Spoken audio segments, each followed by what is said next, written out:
Gerard Lyons is a senior independent director at the Bank of China in the UK. Well, the UK-China relationship is now warming up. It's gone through many different phases in the last decade. A decade ago, the relationship was very warm indeed. It was a golden era. The coolest point was probably in 2023.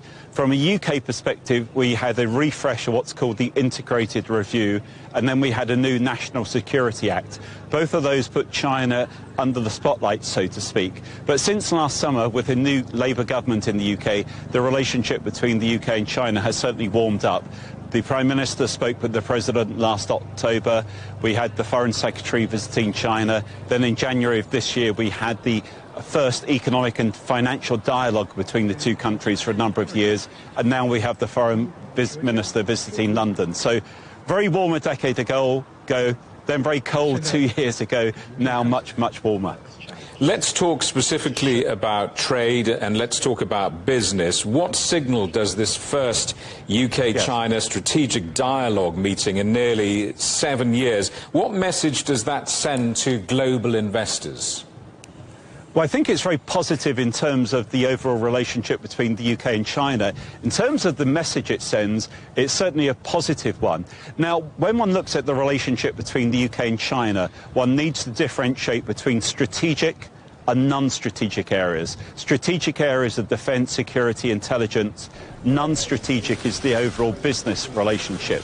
Now, the strategic relationship has, in many respects, held back the business relationship in recent years. So the fact that the strategic relationship itself is now being put on a firmer footing on the backdrop of the economic and financial dialogue, I think is a very positive one for the overall relationship. And also coming back to your question about how the UK should be viewed internationally.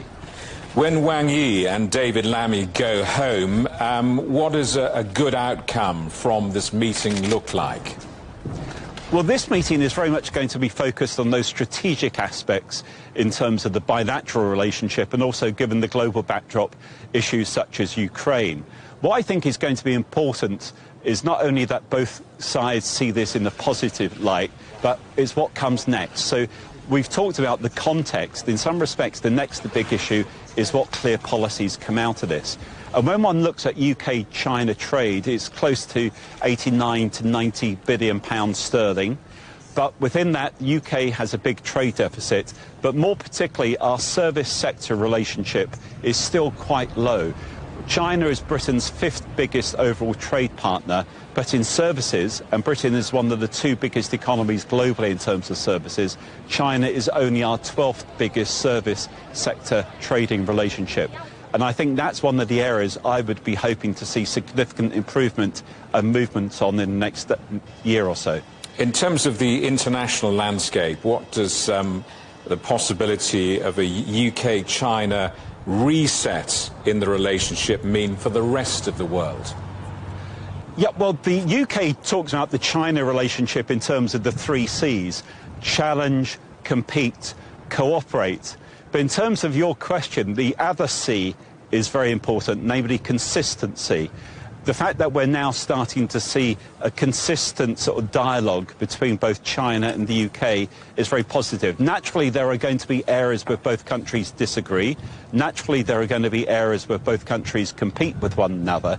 But at the same time, it's about the cooperation. So China will naturally want to invest more in the UK. And the UK naturally would like to see more service sector exports, in particular towards China. But coming back to your question, from an international perspective, I think it's the consistency that will be the important message that comes out of this.